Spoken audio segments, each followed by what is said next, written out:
Okay, so I'd like to start off with the pledge. So I pledge allegiance to the flag of the United States of America and to the republic for which it stands, one nation, under God. But what about those who don't believe in God? So according to PewResearch.com, 22.8% of citizens are unafflicted or have no any religion that they can adopt. So I myself I am religious. I do believe in God, but not everyone around me believes in God.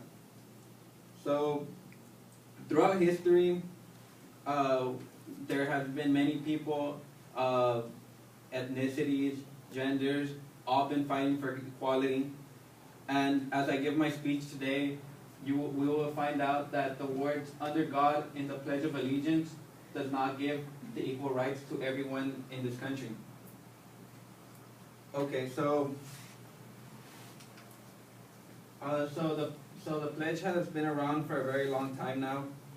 According to USHistory.org, the first pledge was written in August 1892 by Francis Bellamy. The first Pledge of Allegiance was very different of how it was written to present day. It had stated, "I pledge allegiance to my flag and the republic which it stands, one nation, indivisible, with liberty and justice for all." The words "under God" were later added during Dwight Eisenhower's presidency. According to blog constitutioncenter.org, written on April 25th by Scott Bomboy, in 1954, President Eisenhower signed a bill to put the words "under God" within the word "indivisible." So around this time, it was during the Cold War, and when they were supposedly fighting the communism, which they said that they were godless. So now I'm gonna talk about some of the problems it created. So adding those words "under God" caused many problems within society. A problem that occurred was in Massachusetts, Jane Doe versus Ogden Foxborough Regional School District. This organization, this court case was parents were involved, teachers, and American Humanist Association. Jane and her 3 children are all atheists, and her children choose to participate in the pledge, but they only participate in the pledge because they believe they don't want to be outsiders among their peers. And so they started questioning it as well.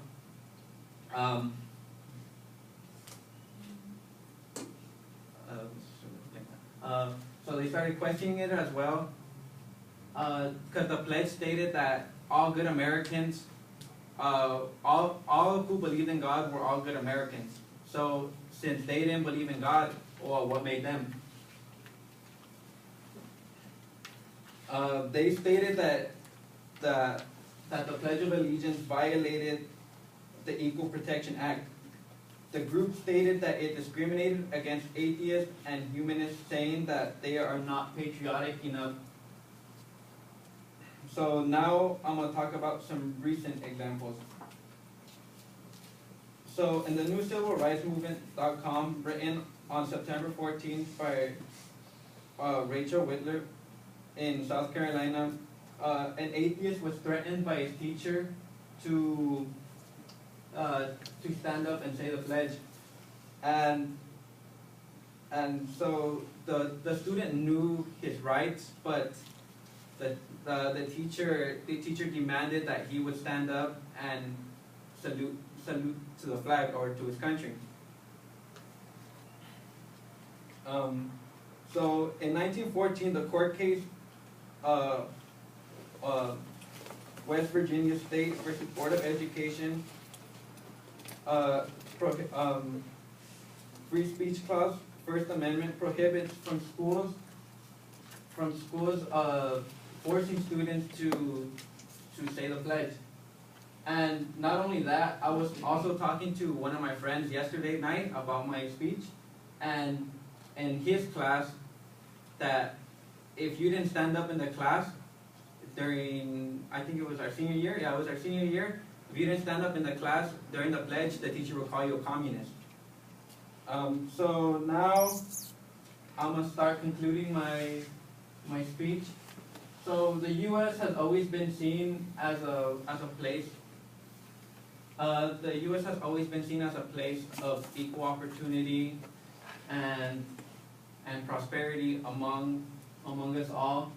So why do we continue to have equality problems within our society?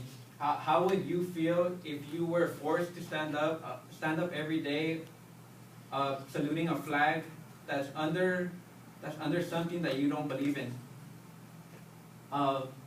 You feel forced, and it's just not right. Thank you.